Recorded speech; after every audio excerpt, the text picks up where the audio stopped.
Todos nós temos curiosidade a respeito de muitas coisas. E o que fazemos para saber como as coisas funcionam? Bem, se nós queremos saber como é a vida de casado, temos que perguntar a alguém que já casou o que de fato acontece quando se casa. Se queremos saber qual é a sensação de andar de avião, temos que perguntar a alguém que já andou para que ele nos explique. E se quisermos saber o que acontece quando morremos, temos que perguntar a alguém que já morreu. De fato, a Bíblia apresenta alguém que já morreu, mas vive e tem todas as respostas. O livro do Apocalipse declara que Jesus é aquele que esteve morto e tornou a viver.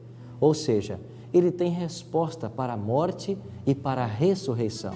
Por isso, hoje vamos estudar esse importante tema.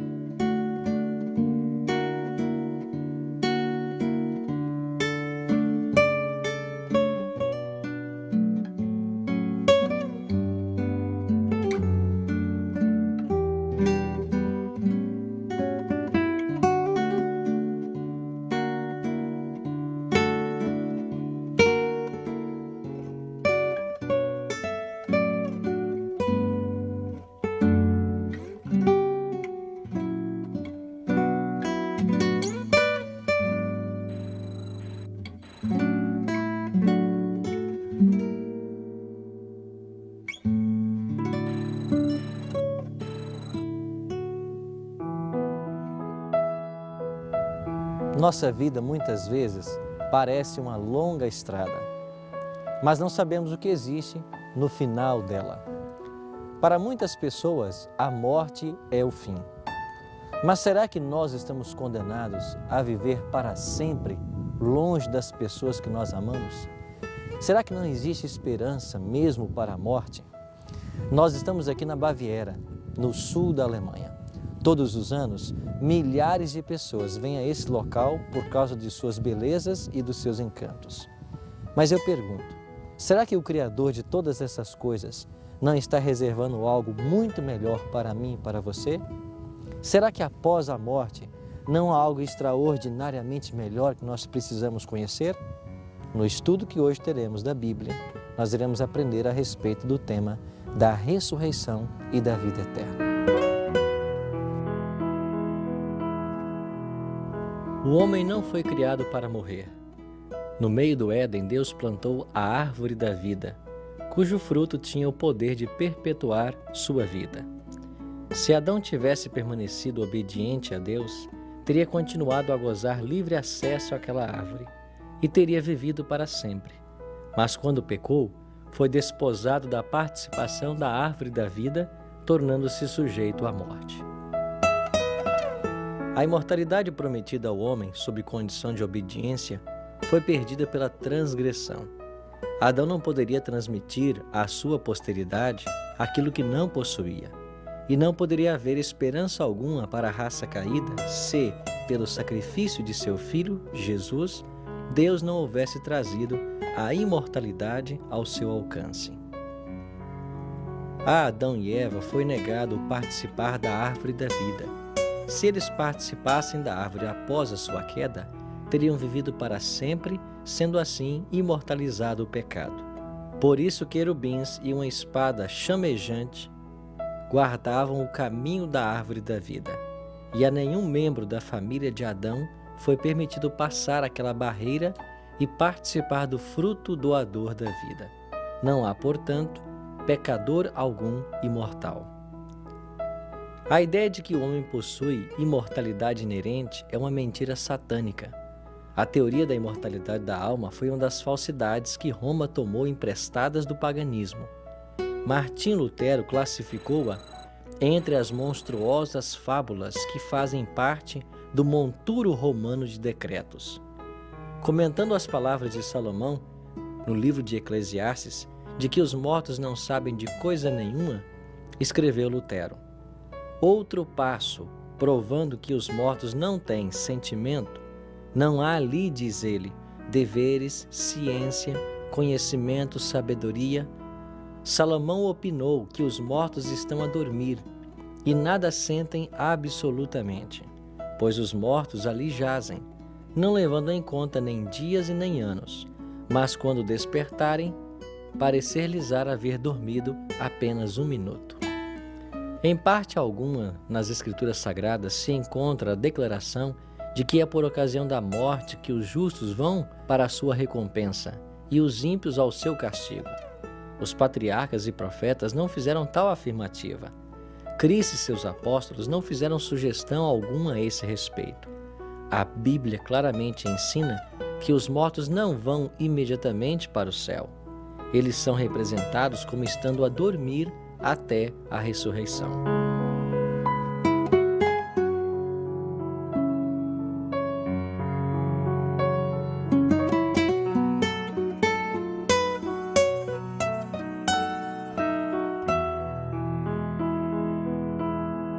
Pastor, o que a Bíblia nos ensina a respeito da ressurreição? Existem vários textos maravilhosos da Bíblia que tratam do assunto. Eu pessoalmente gosto muito do que Cristo diz na sua oração sumo sacerdotal, que foi registrada no Evangelho de João, capítulo 17, e o verso 24. Aqui ele diz: Pai, a minha vontade é que onde eu estou, estejam também comigo os que me desse, para que vejam a minha glória que me conferisse, porque me amaste antes da fundação do mundo. Nesse texto, Jesus deixa bem claro o seu desejo, que ele quer ter os seus resgatados, remidos com ele. E lógico, nós sabemos que muitos passaram pela sepultura, ou estão na sepultura. Consequentemente, a única forma de resgatá-los é através da ressurreição. E você vai encontrar um texto muito interessante. Em João, o capítulo 6 e o verso 39. Jesus outra vez expressa a sua vontade, dizendo: E a vontade de quem me enviou é esta, que nenhum eu perca de todos os que me deu. Pelo contrário, eu o ressuscitarei no último dia. E é interessante que nesse capítulo, várias vezes é repetida a mesma expressão. O final do verso 40 também diz: E eu o ressuscitarei no último dia. O final do 44, e eu o ressuscitarei no último dia. E nós vemos também no final do verso 54, e eu o ressuscitarei no último dia. O fato de Jesus repetir várias vezes essa expressão é sinônimo de que esta é uma verdade muito importante. Os mortos hão de sair da sepultura. E o apóstolo Paulo, em 1 Coríntios, capítulo 15, ele fala a esse respeito também. 1 Coríntios 15, os versos 16 a 18, dizem: Porque se os mortos não ressuscitam, também Cristo não ressuscitou. E se Cristo não ressuscitou, é vã a vossa fé e ainda permaneceis nos vossos pecados. E ainda mais, os que dormirem em Cristo pereceram. Interessante que se os mortos não ressuscitam, Cristo não ressuscitou e os que dormiram pereceram. Se existisse a imortalidade natural da alma tão ensinada dentro do cristianismo, Paulo jamais poderia ter dito que aqueles que não ressuscitam estariam perdidos, porque já estariam no paraíso com Deus, os santos. E posteriormente, nesse mesmo capítulo, os versos 51 em diante acrescentam: Eis que vos digo um mistério, nem todos dormiremos, mas transformados seremos todos. Num momento, num abrir e fechar de olhos ao ressoar da última trombeta. A trombeta soará, os mortos ressuscitarão incorruptíveis e nós seremos transformados. Essa mesma verdade é repetida também na primeira epístola aos Tessalonicenses, do capítulo 4, a verdade gloriosa da ressurreição dos mortos. E em Apocalipse, o capítulo 20, é feita a distinção de que os justos mortos ressuscitarão por ocasião da segunda vinda de Cristo. Passam-se 1000 anos, ou seja, o milênio, e após esse período ressuscitam os ímpios para o castigo eterno. Portanto, essa é uma gloriosa verdade que encontramos na palavra de Deus. Agora, pastor, se o próprio Cristo apresentou essa doutrina e ela também é esboçada pelos apóstolos, por que essa verdade foi perdida de vista pelo cristianismo? No processo de aculturalização do cristianismo, ou seja, da paganização do cristianismo, uma das teorias gregas que se infiltrou no cristianismo foi a ideia da imortalidade natural da alma. Talvez a mais importante expressão dessa teoria aparece na obra de Dante Alighieri, A Divina Comédia, que tem uma seção sobre o paraíso, outra sobre o purgatório e a terceira sobre o inferno. Em realidade, entrou dentro do cristianismo a ideia de que a pessoa, quando morre, ou vai para o inferno ou vai para o céu e, se for mais ou menos, fica no purgatório. Ora, se a pessoa já vai para o céu, por que ressurreição? Eu tive, além disso, uma experiência dramática, certa ocasião com um motorista de táxi, na Argentina. Eu perguntei a ele se ele conhecia os adventistas. Ele disse que sim, que inclusive havia recebido estudos bíblicos de um doutor em teologia. Eu perguntei, mas o que impediu você de aceitar a mensagem adventista? Eu fui perguntar ao padre, disse ele, e o padre me disse que essa história de céu, de cidade com ruas de ouro não faz sentido nenhum. E ele disse que a vida eterna não é do próprio indivíduo, a vida eterna se perpetua pelos filhos e descendentes.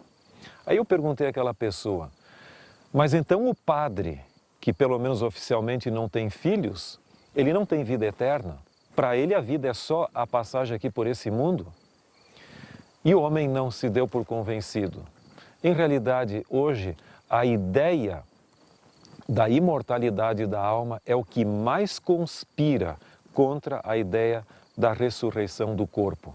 Até mesmo o famoso teólogo do Novo Testamento, Oscar Cullmann, na década de 1950, proferiu uma série de palestras na famosa Universidade de Harvard, nos Estados Unidos, na Escola de Teologia, e essas palestras foram publicadas na forma de livro sob o título Imortalidade da Alma ou Ressurreição do Corpo. Em realidade, o que acontece, os dois conceitos são autoexclusivos. Se eu creio que a pessoa, quando morre, já vai direto para a recompensa, não faz sentido a ressurreição dos mortos. Agora, se eu creio na ressurreição dos mortos, então eu devo também crer que os mortos fiquem em estado de inconsciência na sepultura, aguardando o dia da ressurreição. Do contrário, a ressurreição não faz sentido. Agora, pastor, quão relevante é essa doutrina para nós hoje? Eu creio que a doutrina da ressurreição tem um duplo sentido. O primeiro deles é o sentido teológico, de fidelidade à Bíblia. E se eu creio na ressurreição, então a segunda vinda de Cristo para ressuscitar os mortos e transformar os vivos faz sentido. Do contrário, se as pessoas já estão na recompensa, a volta de Cristo perde seu sentido. Portanto, esse é um ensinamento bíblico e eu preciso de ser teologicamente leal às Escrituras. Um segundo aspecto muito significativo é a dimensão existencial. Quantos de nós e daqueles que estão nos ouvindo tiveram pessoas que foram ceifadas pela morte e permanecem na sepultura? Nós sentimos saudade dessas pessoas, amigas e familiares, e gostaríamos de tê-las conosco, mas não as temos. A Bíblia nos ensina a gloriosa certeza de que chegará o dia em que Jesus haverá de despontar nas nuvens dos céus. As sepulturas se abrirão e os mortos em Cristo ressuscitarão. E então nós os teremos para sempre conosco por toda a eternidade. Não há filosofia e não há teorias e conceitos humanos que possam substituir essa gloriosa verdade da ressurreição dos mortos ensinada pela Palavra de Deus. É maravilhoso ver a verdade que a Palavra de Deus nos ensina. Infelizmente, muitas pessoas não têm essa verdade ainda no seu coração. Se separaram de pessoas queridas, mas não nutrem nenhuma esperança de um reencontro. Cristo falou em sua palavra sobre duas ressurreições. A primeira ressurreição para aqueles que estão se preparando para o céu, para a vida eterna. Mas também falou de uma segunda ressurreição para aqueles que não estão se preparando para o céu. Eu pergunto, está você se preparando para esse momento glorioso da história cristã, quando haveremos de reencontrar todas as pessoas que nós amamos e termos vida eterna num novo céu e numa nova terra?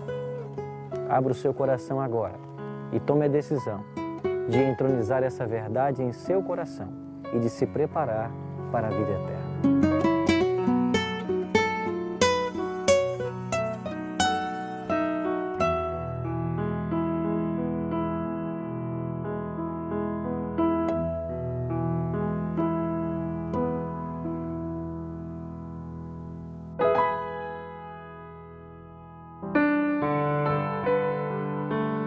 A minha decisão é: após descobrir que os mortos não vão imediatamente para o céu, que a recompensa de cada um só será dada na volta de Cristo, que o homem não possui imortalidade inerente, desejo fazer todo o preparo para ser levado para o céu quando Jesus regressar e receber dele então a vida eterna.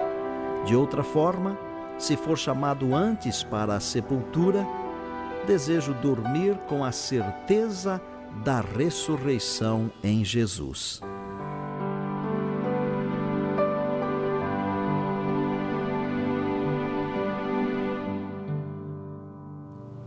Se esta é a sua decisão, ore comigo agora. Bondoso Deus e Pai, obrigado pela promessa da Tua palavra de que um dia os mortos em Cristo ressuscitarão e nós poderemos encontrar as pessoas que nós amamos e que um dia foram levadas pela morte. Coloque essa esperança em nosso coração. Ajuda-nos a crer de que em Cristo nós temos resposta mesmo para a morte. Isso nós te pedimos em nome e por amor de Jesus. Amém. Hoje aprendemos sobre uma verdade da palavra de Deus, que havia sido pisada pelos inimigos da verdade. Em nosso próximo encontro, aprenderemos sobre o efeito da música e da enologia cristã e como ela contribuiu para afirmar a verdade na vida dos filhos de Deus. Que Deus o abençoe e até lá.